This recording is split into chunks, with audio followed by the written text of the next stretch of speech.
ጤና ይስጥልን የተከበራችሁ ውድ ኢቫንጀሊካል ቲቪ ተመልካቾቻችን የኛ ዘመን የተሰኘው ፕሮግራማችን ነው። በዛሬ ፕሮግራማችን እጅግ በጣም ተወዳጅ የሆነች አንድ እንግዳ ይዤላችሁ መጥቻለሁ። ብሩክታዊት ጎዳና ትባላለች። እንግዲህ በህፃናት ዘንድ በጣም አሁን ላይ ተቀባይነት ያላት ወጣት ሴት ናት። ከሷ ጋር ደግሞ ቆይታ እናደርጋለን። እስከመጨረሻው ድረስ እንድትከታተሉ በአክብሮት እየጠየቅኩኝ ፍቃደኛ ሆነሽ ወደ ስቱዲዮአችን ስለመጣሽ በእውነት ከልብ እጅግ አድርጌ አመሰግናለሁ። አመሰግናለሁ። በግልም ደግሞ ስላገኘሁሽ ደስ ብሎኛል።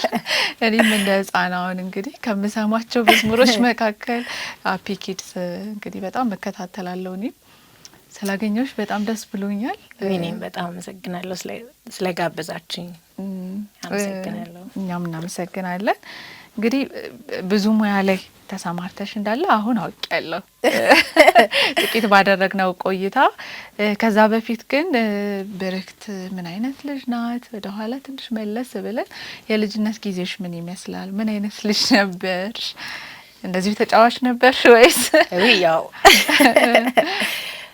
አንዳንዶች በጥብጪ ነበር ይሉኛል። ትዝ አይለኝም ግን እሱ ፓርት እኔ እንዴት በምን መልኩ እንደሆነ አላውቅም። ግን ሲመስለኝ የሆነ በጣም አክቲቭ ስትሆኛል አይደለ? በጣም አክቲቭ ስትሆኝ ሰዎች እንደ ረባሽ ነው የሚያስቡሽ። አሁንም ቢሆን በልጆች በጣም አክቲቭ ሆነው በቃ እዚህ ምዛም ምናምን ሲሆኑ ይሄ ልጅ ረባሽ ነው የሚባለው። ትንሽ ለኛ ጨዋ የምንለው ተረጋግቶ ቁጭ የሚል ቁጭ በል ሲባል 2 ሰዓት ሙሉ የሚቀመጥ ልጅ ምናምን ነው ለኛ ጨዋ። ስለዚህ ከዛ አንግል ይመስለኛል እኔንም ወይ ረባሽ ነሽ የተባልኩትኝ ሊሉኝ የቻሉት ብዬ አስባለሁ። ግን ከባህሪ አንጻር ምናምን በጣም በስርዓት ነው ያደግኩትኝ። እንግዲህ ተወልጄ ያደግኩት እስከ 8ኛ ክፍል ድረስ እስከሆነ ድረስ 7ኛ ክፍል ድረስ እዚሁ አዲስ አበባ ውስጥ ነው የተወለድኩትኝ። ወደ ቀበና የሚባል ቦታ ያደግኩት ከአንድ ወንድሜ ጋርና እናቴ ነው አንድ ላይ የምንኖር የነበረው። እንግዲህ ክርስቲያን ቤተሰብ ነው። እናቴ በጣም የጸሎት ሰው ነች፣ በጣም አገልጋይ ነች። እናቴን እኔ ማስታውሳት ስትጸልይ ተንበርካ ስትጸልይ፣ ከትምህርት ቤት ስመለስ መጽሐፍ ቅዱስ ይዛ ስትጸልይ፣ ጓደኞቿ መጥተው ሲጸልዩ ቁጭ ብለው ደግሞ ስለ ጌታ ነገር ሲያወሩ መጽሐፍ ቅዱስ ሲያወሩ በቃ እንደዚህ አይነት የልጅነት ያለኝ ፒክቸር እንደዚህ አይነት ነው። ኢቭን ተኝተን ሌሊት ራሱ አሁን ብነቃ እናቴ እጇን ጭና ስትጸልይብን ነው ማስታውሰው። እና በጣም የጸሎት ሰው ነች፣ በጣም አገልጋይ ነች፣ ታገለግላለች። እንግዲህ ልጅነቴ ውስጥ በደንብ ማስታውሰው ትምህርት ቤት፣ ቸርችና ቤት ውስጥ ነው ያለኝ ይሄ ህይወት የነበረው። አስተዳደጌ በቃ እንደዛ ነበርና ትምህርት ላይ በጣም ጎበዝ መባለው ምናምን እንችላለን። ይሄ ወቅታዊ ጉብዝና እንዳለኝ ግን አውቃለሁ። በዛን ጊዜ ምናልባት አዲስ አማርኛ መሰለኝ ወቅታዊ ጉብዝና ነበረኝ ማለት በቃ የሆነ ጊዜ ማትስ ይገባኛል። በቃ ከዛ የሆነ ጊዜ ደግሞ የሆነ ሌላ ትምህርት ነው የሚገባኝ። እና ይሄ ሁሉም ላይ እኩል ላልሆን እንችላለሁ። ግን የሆነ ወቅት ደግሞ አሉኝ ትዝ የሚለኝ 11 12 ምናምን ያለው ኬሚስትሪ በጣም ይገባኝ ነበር። አሁን እንዳትጠይቁኝ አሁን ካላስታውሰው። እና እንዳልኩሽ ነው ወቅታዊ ነው። የሆነ ምናልባት አስተማሪዎቹ ሊሆን ይችላሉ ብዬ ገምታለሁ። በጣም አሪፍ አስተማሪ፣ ጥሩ የሚግባባ አስተማሪ ሳገኝ ይገባኛል ትምህርቱ። ማረሰው እንደውም ማለት ነው 5ኛ ክፍል ነው 6ኛ ክፍል ላይ ያለው ሲቪክስ አስተማሪያችን በምን መልኩ እንደተጠመደችኝ አላውቅም። አሁን አላስታውስም በምን እንደተጠማመድን። በጣም ጠላችኝ፣ ጥልት ነው ያደረገችኝ። እና ገና ክላስ ስትገባ ስሜን ጠርታ ውጪ ነው የምትለኝ። ይሄ ምረብሿ ልጅ አይደለሁም የእውነት። አንድ አለቃም ጽፎኝም አያውቅም፣ አስተማሪዎች ኖቲስ ማያረጉት ተማሪ የለም ክላስ ውስጥ። በቃ እንደዚህ አይነት ነኝ፣ አረብሽም ምናምን። ግን ከሷ ጋር በምን እንደሆነ እንትኑ አላስታውስም። እኔ ሳልጽፍ ቀርቼ ይሁን ምናምን አላውቅም። ብቻ ቢሆን ነገር አበሳጭቻትም ሊሆን ይችላል። በቃ ጠላችኝ። ገና ክላስ ስትገባ ውጪ ነው የምትለኝ። እንግዲህ መንፈሳዊ ቤተሰብ ውስጥ ማደግ ደግሞ እናቴ ይሄማ አለች፣ ይሄማ ከጥልቁ ነው እንወጋዋለን አይደል። 2 ቀን 3 ቀን የጸለየችበት ለእናቴ ሄጄ ነው ባይዘዌ እንትን ነኝ እንዳልኩሽ መረብሿ ልጅ ስላልሆንኩኝ ትምህርት ቤት ላይፌ ላይ ወላጅ አንጪ ምባሉ አይደለም፣ ራሴ አመጣለሁ ምለው ልጅ ነኝ።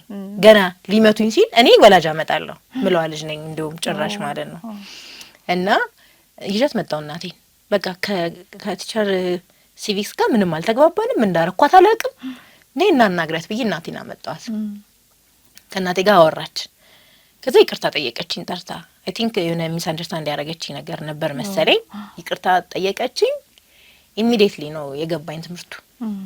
ወዲያውኑ ትምህርቱ ገባኝ ማለት ነው። ከዛ በፊት ምንም ሲቪክስ ምንም ሊገባኛል፣ ፍትህ ምንም በቃ አይገባኝ እና እንዳልኩሽ ከአስተማሪዎች ጋር አንዳንዴ በጣም በቃ ትምህርት ላይ የሆነ በጣም ደስ የሚል አስተማሪ ከሆነ እኛም ጓጉተን ነው የምንሰማው፣ ጓጉተን ነው የምንማረው። አንዳንድ ጊዜ ደግሞ ተነጫናጭ አስተማሪ ሲሆን ኃይለኛ የሚማታ ምናምን ሲሆን ፍርሃት ሁሉ ነው ቀላል ነው የሚጠምቅሽ 45 ደቂቃ ሙሉና ያው ከትምህርቴ ጋር ያለው እንትን እንደዛ ነው። ወቅታዊ ነው የሚልሽ ምናልባት ከአስተማሪዎቹ አንጻር ሊሆን ይችላል። የሆነ ጊዜ እንትን ላለው ከዛ በኋላ እስከ ከ8ኛ ክፍል በኋላ ደብረ ዘይት ሄድን ወይም ቢሾፍቱ።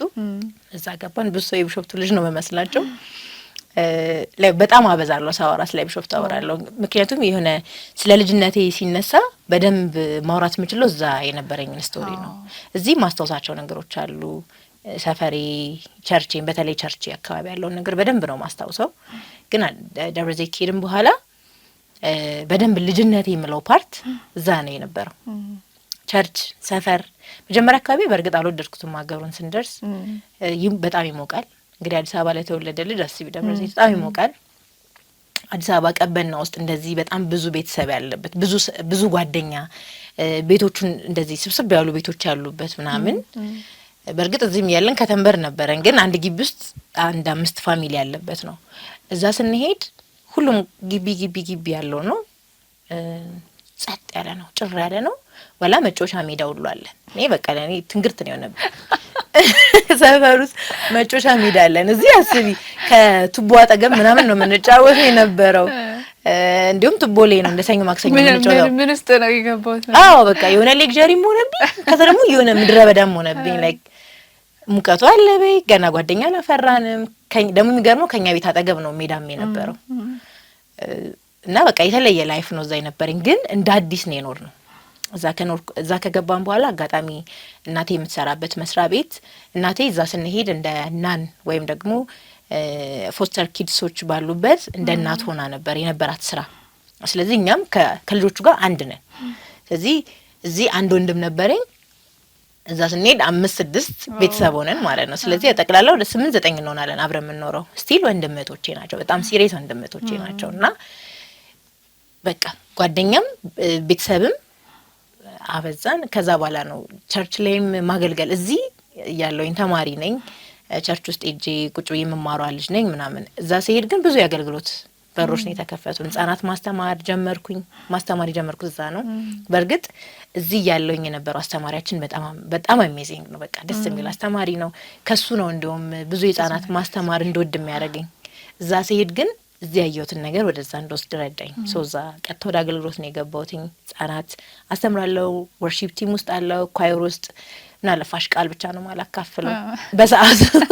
በጣም ብዙ በተለይ የወጣቶች ፕሮግራም ሲሆን አሁን ቀጥሎ ወርሺፕ አብረን እናመልካለን ብዬ ወርጄ ተመልሼ ወርሺፕ መቆማለች። ከዛ አሁን ወርሺፑን እናመሰግናለን፣ እግዚአብሔር ይባርክሽ ምናምን ነገር ብዬ ራሴን ባርኬ ቀጥሎ ደግሞ ግጥም እንሰማለን ብዬ እዛው ቆሜ ግጥም ማነብለኝ ማለት በቃ ብዙ የአገልግሎት እንትኖች ነበሩኝና አይ ቲንክ ይሄ ታለንት ወይም ደግሞ ያለኝን ጸጋ በደንብ ኤክሰርሳይዝ ያደረኩበት ቦታ ነው። እና ልጅነቴ በጣም ሰፋ ያለ ነው። በጣም በተለይ ደብረ ዘይት ካለው በኋላ ያለውን በጣም ወደዋለሁ። ትምህርት ቤትም እዛ ነው። በጣም ብዙ ትምህርት ቤቶች ነው በጣም ብዙ አይደለም በእርግጥ 2 ትምህርት ቤቶች ነው ከዛ በኋላ የተማርኩት። ከዛ ህይወት እንዴት ነው ላይክ ወደ 12ኛ ክፍል አይደል የሚቀጥለው 12ኛ ክፍል ደረስኩኝ። 12ኛ ክፍል ላይ የማትሪክኛ ቸርች ውስጥ ምንፈተን ልጆች አንድ 16 ወይ 18 አካባቢ እንሆናለን። እኩል ክፍል ነን። ወርሺፕ ቲም ላይ ይሄ አንድ ቸርቻችን ውስጥ የመጀመሪያ ወጣት የሚባል ግሩፕ ነው እና እዛ ቲም ላይ ሁላችንም 12ኛ ክፍል ነን። አጋጣሚ ከፈተና አንድ ቀን በፊት እንደዚህ ከጓደኞቼ ጋር ወጥቼ በርገርና በላው። ለካ ታመምኩ። እሱም በላሽ? ያ ታመሜ ፈተና ቀን ላይ ግማሹን ፌንት አድርጌ ያለፍኩት እና በርግጥ እሱ ሞመንት አሁን ሳስበው በህይወቴ ውሳኔዎችን የተለማመድኩበት ጊዜ ነው ማለት እግዚአብሔር ውሳኔዎችን እንድወስን በራሴ መወሰን እንድችል ያለማመደኝ ሞመንቶች ናቸው ብዬ አስባለሁ። ለዛም ደግሞ አንድም እናቴን አመሰግናታለሁ። መወስናቸውን ውሳኔዎች በጣም ታከብርልኝ ነበረ እና ምንድነው የሆነው ልክ እዛ ከገባን ፈተና ላይ ከተቀመጥኩኝ በኋላ በጣም የታመንኩት ላይክ ፖይዝን ሆኛለሁ እና የመጀመሪያ ፈተና ጊዜ ደግሞ ያው ሲሪየስ ክላሶች ማትስ እና እንግሊሽ ምናምን ሲሪየስ ፈተና ነበረ። ሶ መፈተን አልቻልኩኝም እና አስተማሪዎቹም በቃ ድሮፕ አድርጊውና የሚቀጥለው አመት ትወስጃለሽ አሉኝ። ወይ ይደወልና ቤት ለእናትሽ ይነገራት ሶ ከዛ በኋላ ድሮፕ አድርጊና ምናምን አሉኝ። ሶ ወሰንኩ እዛው አይ ድሮፕ አላደርግም ከተነሳሁኝ በኋላ ትንሽ እንደማገገም ካልኩ በኋላ እሞክረዋለሁ አልኩኝ። ግን ውስጤ እንደማላልፍ በቃ አውቆታል። ግን ይሄ እንደማላልፍ ባቅም መሆን ከምፈልገው እንደምቀር ግን አልተሰማኝም አይደል። አንዳንድ ጊዜ ብሰው ትምህርት ለትምህርት በጣም ትልቅ ቦታ ነው ያለኝ በጣም ትልቅ ቦታ። ግን አንዳንዴ ይሄ በትምህርት ቤት በምንለው ሂደት ውስጥ ትምህርት ቤት ዩኒቨርሲቲ ገብተሽ ምናምን በዛ ሂደት ካልሆነ በስተቀር ሰው መሆን የሚፈልገው ጋር የሚደረስ አይመስለንም። እና በተለይ አሁን ላይ ያሉ ወጣቶች በጣም ሲወደቅ ማለት ህይወት የቆመለት ነው የሚመስላቸው። ግን ነው ማለት መሆን የሚፈልጉትን መጀመሪያውኑ ካወቁት በጣም ብዙ መሆን ለምንፈልገው ነገር በጣም ብዙ መንገድ አለ። የዛን ሰዓትም በቃ ታይ ምናምን ሲሉኝ መሆን ከምፈልገው እንደማልቀር ግን ገብቶኛል።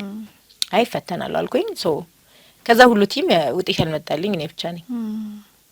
ወንድሜም አለ እዛ መሀል ውስጥ ላይ ሁሉም ዩኒቨርሲቲ ሲሄዱ ግን ምንም አልከፋኝም። ምክንያቱም ከሆነ ከምፈልገው ነገር ጋር እየተገናኘኝ እንደሆነም ይሰማኛል። ከዛ ይሄ አንዳንዴ ምን መሰለሽ መሆን ፈልጊውን ታውቂያለሽ ግን ምን በዛ ጉዳይ ላይ ሊረዳሽ የሚችለው ትምህርት ምን እንደሆነ ግራ የሚገባሽ ነገር አለ አይደለ? እኔ አሁን በፊትም ከልጆች ነገር ጋር ነው የተያዘ ህልሜ።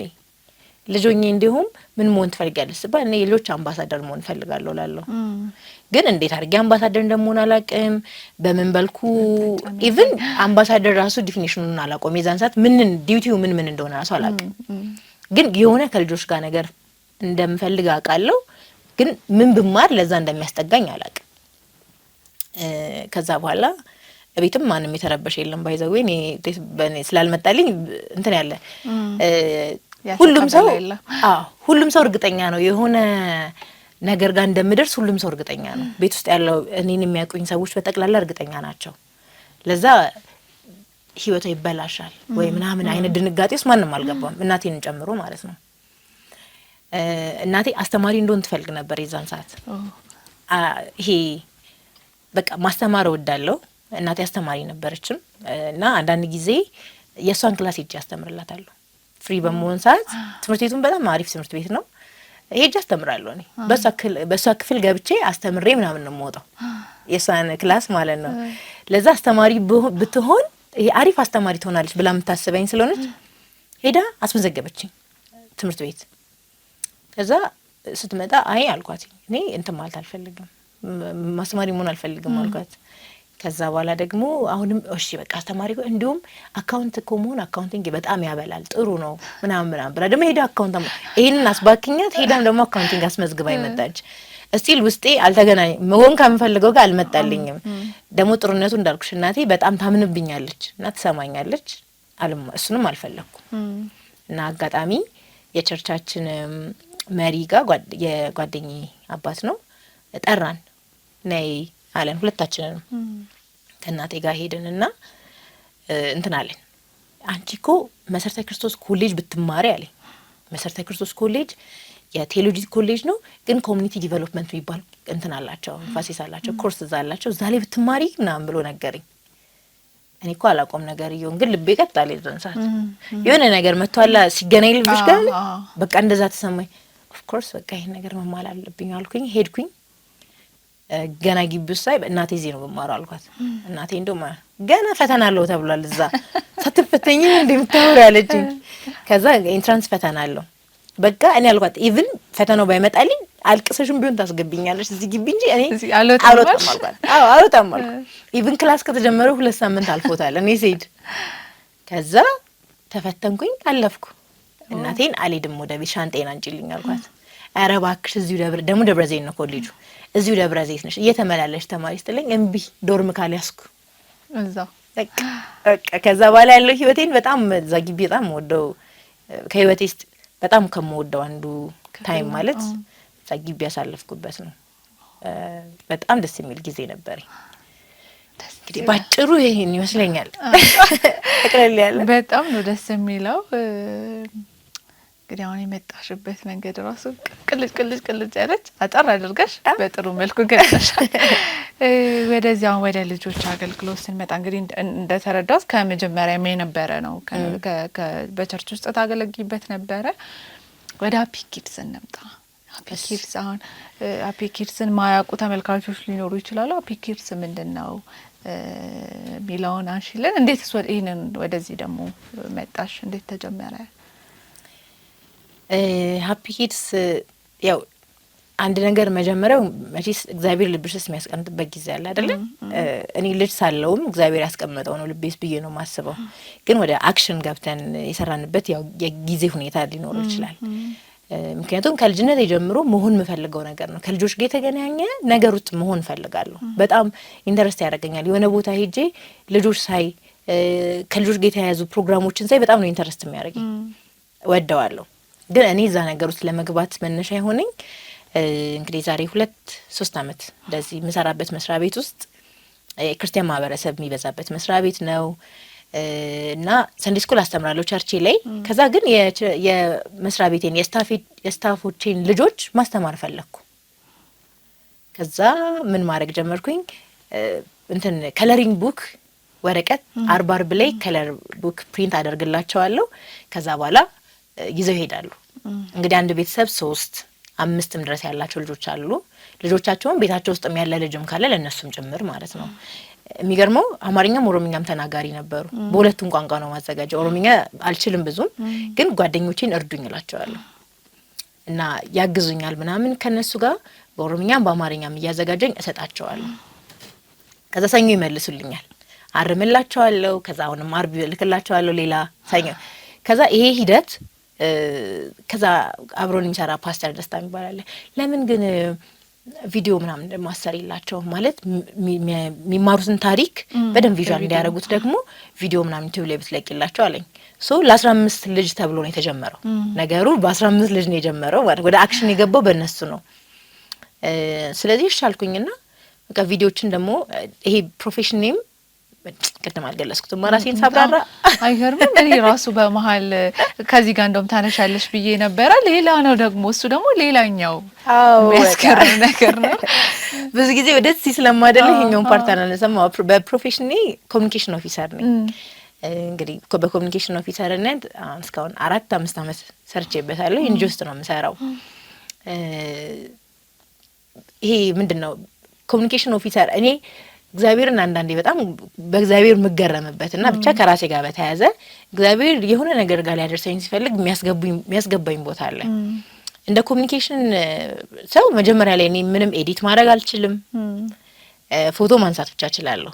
ኤዲት ማድረግ አልችልም። ቪዲዮ መስራት አልችልም። ምንም ነገር ነው የማልችለው፣ ምንም ነገር ማለት ነውና ይሄ እግዚአብሔር አንዳንድ ጊዜ ለዚህ አገብቶሻል። አሁን ሃፒ ኪድስ ላይ እየጠቀሙኝ ነው ሁሉም ነገሮች። ግን መጀመሪያ ላይ እንደ ስራ እግዚአብሔር እዛ ውስጥ እንድገባ አንዳንድ ህይወት እያስገደደሽ የምትመጪባቸው መንገዶች አሉ አይደል? ተገድጄም ደግሞ ደስ እያለኝ ስለወደድኳቸውም የመጣውበት መንገድ ነውና በፊት ምሰራበት መስሪያ ቤት ውስጥ ነው ባይዘዌ። መጀመሪያ ላይ ሶሻል ወርከር ነበርኩኝ። ግን ፎቶ ምናምን ሳነሳ ምናምን አለቄ ደስ ይላታል ምናምን። ከዛ እስቲ ይሄን ቪዲዮ ኤዲት አድርጊ ትለኛለች። እንግዲህ ኮሚኒኬሽን ኦፊሰር የሆንኩበት ኢንተርን ያረኩበትና ቪዲዮ ኤዲት አድርጊ ምናምን ብላ ትሰጠኛለች እና ኤዲት ማድረግ አልችልም። እና አቅራቤ ላይ አንድ ማቀው ልጅ ነበረ እዛው የኛ ቢሮ ጋር ሌላ ቢሮ ያለው የራሱ ሌላ ስራ ያለው ልጅ ማለት ነው። እሱ ጋር ሄድና ኤዲት አድርግልኝ እለዋለሁ። ኤዲት ያደርግልኛል፣ ሁሌም ሊያደርግልኝ አይችልም። ከዚያው ነገር እንዴ አለኝ፣ ለምን አንቺ ራስሽ ኤዲት አታረጊም እና ላሳይሽ ቀላል ነው አለኝ። ጫነልኝ መጥቶ ኮምፒውተር ላይ። ከዛ ዩቲዩብ ላይ ገብተሽ ጀማሪ ብለሽ ከጀማሪ ጀምሮ ያለውን ነገር ስቴፕ ባይ ስቴፕ እያየሽ ሞክሪው አለኝ። እሺ አልኩትኝ። በቃ እየቆራረጥኩ መስራት ጀመርኩኝ። እና ፕላስ ደግሞ እኔ ፐርሰናሊ ይሄ ክሬቲቭ የሚባል አይነት ሰው ነኝ። የሆነች ነገር ካሳየሽኝ በተሻለው መንገድ መስራት እችላለሁ። በደንብ ክሬቲቪቲን ተጠቅሜ ተሻለ አደርገዋለሁ እና የሰጠኝን ነገር በተሻለ መስራት ጀመርኩኝና በጣም እየገባኝ መጣ። እንደው የሚገርመኝ ነገር ባይዘው ቲም ፓርት ዘዋነሳ ደስ ይለኛል። ሜቢ ወጣቶችም ኢንካሬጅ ይሆኑበታል። ገና 12ኛ ክፍል ጓደኞቼ ጋር ሁሌም እንትን እንላለን፣ ዩኒቨርሲቲ እንመርጣለን። እኔ አዲስ አበባ ዩኒቨርሲቲ እኔ ምናምን እያለን እኔ ሁሌም አዲስ አበባ ዩኒቨርሲቲ ነው የምፈልጉላቸዋለሁ የምመርጠው ማለት ነው። እና ውጤት ካልመጣልኝ በኋላ በቃ አዲስ አበባ ዩኒቨርሲቲ አልገባም ብዬ በቃ ምክንያቱም አልመጣልኝም ሰው መገባበት ነገር አይደለም። ግን በጣም የሚገርመኝ ነገር ውስጤ አዲስ አበባ ዩኒቨርሲቲ በርሌ ሳልፍ እንኳን ማን ነው ሳልገባ አላለሁ አንዳንዴ። እና አንዱ ዝም ቢገብችም ካፌ ብጠጣኩ ደስ ይለኛል ማለት በጣም ስለፈለኩት ቦታው ግን የእግዚአብሔር ሲያገጣጥመውና እኔም በዛው ነገር እንትን ስል በዚህ ኮሚኒኬሽን እንትን እየሰራሁኝ ከዛ በኋላ ፕሮፌሽኔም ከሶሻል ወርከር ወዲያው ነው ወደ ኮሚኒኬሽን ተቀየረ። በቃ አለቄ አመነችበት አንቺ ኮሚኒኬሽን ፐርሰን ነሽ አለችኝ። ቢኮዝ ሶሻል ሚዲያውን ኮንትሮል አደርጋለሁ። በጣም ብሮሸሮች መስራት ጀመርኩ። እሱ ቪዲዮ ኤዲት ነው ያሳየኝ፣ እኔ ግን ግራፊክስ ኤዲቱን ለመድኩኝ። በደንብ ግራፊክስ ኤዲት ማድረግ መስራት እችላለሁ፣ ቪዲዮ መስራት እችላለሁ፣ ዳይሬክት ማድረግ እችላለሁ ምናምን ማለት ብዙ ነገር ቻልኩኝ በዛ ውስጥ።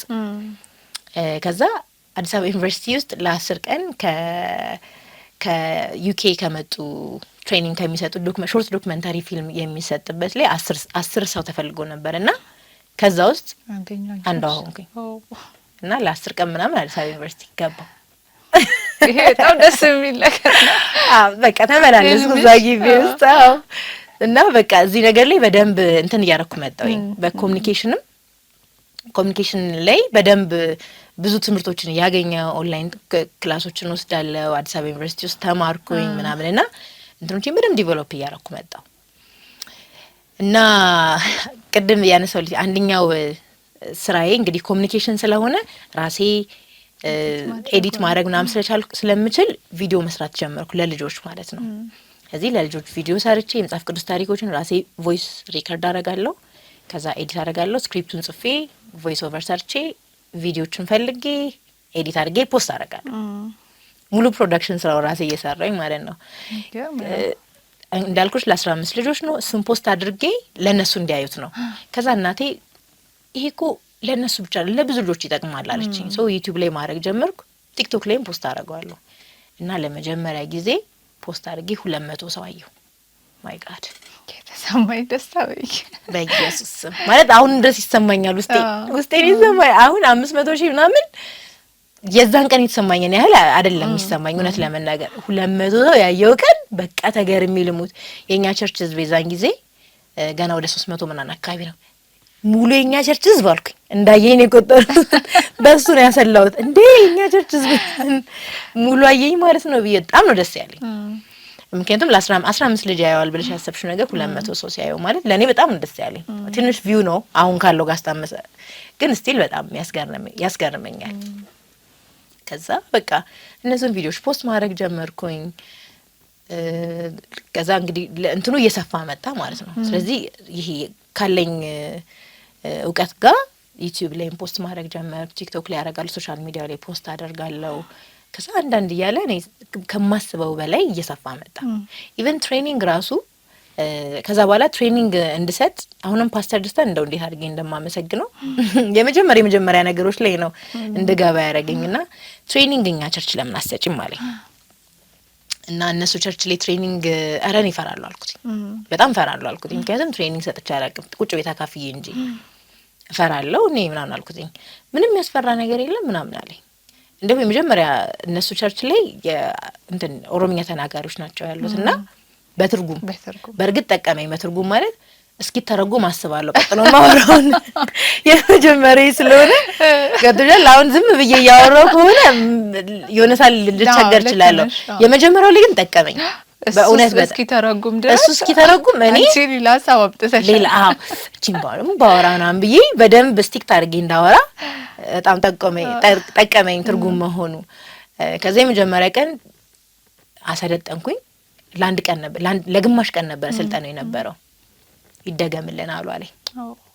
ቅዳሜ ቀን ነበር ያሰጠው። እሁድ ከሰዓት ካልተደገመልን አሉ አለኝ። የምርህን ነው አልኩት። ወደውታል ስለ በጣም ያስቀኛል እስካሁን ያለኝ ነገር የሆነ ፈረንጅኛ ነገር ማለው ብለዋል አለኝ። በጣም ደስ ብሏቸዋል እና ሞር ፕራክቲካል ለማድረግ ሞክራለሁ። ምክንያቱም እኔ አሁን ብዙ ጊዜ ስልጠናዎች ወስዳለሁና በፊት ስወስዳቸው የነበሩ ስልጠኖች አንዳንዴ ይሄ መቶ ልቤ ላይ አይረግጥልኝም። ምፈልገው አይነት ስልጠና አለ እንዲህ ቢያሰለጥሉኝ የምለው። አብዛኛው ቲዮሪቲካል ነው። ቁጭ ብለን ለምን ታሰለጥናላችሁ? እግዚአብሔር እንደዚህ እንደዚህ አሰልጥኑ፣ እግዚአብሔር አስተምሩ ብሏል፣ እንዲህ እንዲህ መጽሐፍ ቅዱስ እንደዚህ ይላል የሚሉ ይሄ ቲዮሪካል ቁጭ ብለሽ መሳሚያቸው ነው። እኔ ደግሞ እሱን አይደለም ምፈልገው። በፊትም መሰልጠን የልጆች መዝሙር አላውቅም። ስለዚህ የልጆች መዝሙር እንዲያስተምሩኝ እፈልጋለሁ። ሜቶዶችን የማስተማሪያ ሜቶዶችን አላውቃቸውም። ምክንያቱም አብዛኛው ሰው ቆሞ ነው የሚተርከው። ከዛ ከትረካው ባለፈ ለየት ያለ ነገር ለየት ባለ መልኩ ማስተማር ፈልጋለሁ። ልጆችን በሚስብ ከለር ማስቀባት ፈልጋለሁ። የሆነ ድራማ እንዲሰሩ ፈልጋለሁ። ግን እንዴት እንደዛን ማድረግ እንዳለብኝ አላውቅም። ሶ እንደዚህ አይነት ስልጠናዎች ነው ምፈልግ የነበረው። አላገኘውም እኔ። ስለዚህ እኔ ካላገኘው እኔ መስጠት አለብኝ። እና የመጀመሪያ ቀን ስልጠና ሲሰጠኝ እንደዛ ነው ያሰብኩት። ሶ አጫወትኳቸው፣ ብዙ መዝሙር አስተማርኳቸው። ኢቭን አማርኛ መዝሙር ወደ ኦሮምኛ ቀይረን ተለማመድን እዛው። በጣም ደስ አላቸው። ይደገማሉ። እሁድ ደገምን። ቅዳሜ ብቻ ነበረ ፕሮግራሙ፣ እሁድም ደገም ነው። ከዛ በኋላ በቃ ስልጠና ይሄው አልቆመም እስካሁን ድረስ። በጣም የተለያየ ቦታ ተሰጨልሽ? የተለያዩ ሀገሮች ላይ እንሄዳለን። ኢትዮጵያ ውስጥ አሉ የተባሉ የተጠራንበት ቦታዎች ላይ ሄድን፣ ትሬኒንግ እንሰጣለን። በልጆች ዙሪያ እንግዲህ መጽሐፍ ከለሪንግ ቡክ በጣም ወደው ነበረ። የመጀመሪያ ከለሪንግ ቡክ አሳተምን። ወደ 1000 ኮፒ የሚሆን ሸጠናል። አሁንም እየተሸጡ ናቸው። ስለዚህ ሌሎች ደግሞ አሁን የምንጠይቃቸው የልጆች መጽሐፍ ቅዱስ ያስፈልጋል። ወላጆች ለልጆቻቸው መጽሐፍ ቅዱስ መግዛት አለባቸው። አሉ የሉም አይደለም፣ የልጆች መጽሐፍ ቅዱስ አሁንም አሉ፣ ግን በደንብ በቂ አይደሉም። ስለዚህ እኛም ተጨምረን እዛ ላይ መጽሐፍ ቅዱሶችን የልጆች መጽሐፍ ቅዱስ ቆንጆ በሆነ አትራክት በሚያረጋቸው መልክ እያዘጋጀን ነው እሱንም። ስለዚህ ይሄ በቀላል የጀመረው ነገር እንግዲህ ከለሪንግ ቡኩም አድጎ ወደ መጽሐፍ አደገ። ቪዲዮቹን ከ15 ልጅ አድገው አሁን በ100 ሺህ የሚቆጠር ልጅ እያያቸው ነው። ከልጆቹ መካከል ወጣትም ኢቭን በቃ በጣም ብዙ ሰው ይሰማዋል። አሁን ሳምሶንን አለመስማት አንችልም እኛ። እና በጣም የሚገርመኝ ዝማሬዎችን አፒኪር ስለሚለቀቁ ዝማሬዎችን እውነት እኔ ራሱ በጣም ሰማቸዋለሁ። እንደውም አንቺን ከማግኘቴ በፊት በቃ ለአንድ ለመስሪያ ቤቴ ውስጥ ለምሰራለች አውርጄላት ነበረ ቪዲዮዎችን አውርጄ ልጄ በጣም ትወዳቸዋለች ብላ በዛ አጋጣሚ ነው የሰማሁት። በቃ ይኸው እኔ ራሱ እንደ ልጅ ነው አብሬ እንትን ብለ በጣም ነው የሚገርመኝ ዝማሬዎቹ። ወደ ዝማሬዎቹ እንምጣና ዝማሬዎቹን በምን አይነት መንገድ ነው መታዘጋጃቸው? ያይ እንግዲህ እንደምትጠቀሚም እንግዲህ አውቃለሁና እዚህኛው ላይ ያውቁታል ተመልካቾችም ይሄን መዝሙሮችን የሚሰማቸው ሰዎች ካሉና በሚገርም መልኩ ከግጥሞቹ ተነስተን ለልጆች በሚገባ መንገድ ተረክቶ አንዳንድ የመጽሐፍ ታሪኮችንም አይቻለሁ የተለቀቁትን እያየው ነበርና በቃ ለልጆች በሚገባ አማርኛ ግልጽ በሆነ ነገር ተዘጋጅቶ ነውና እንዴት ነው መዝሙሮቹን አከራካሪ ነጥብ እንደሆነ እና ደስ ይለኛል ይሄን ፓርት ሳነሳ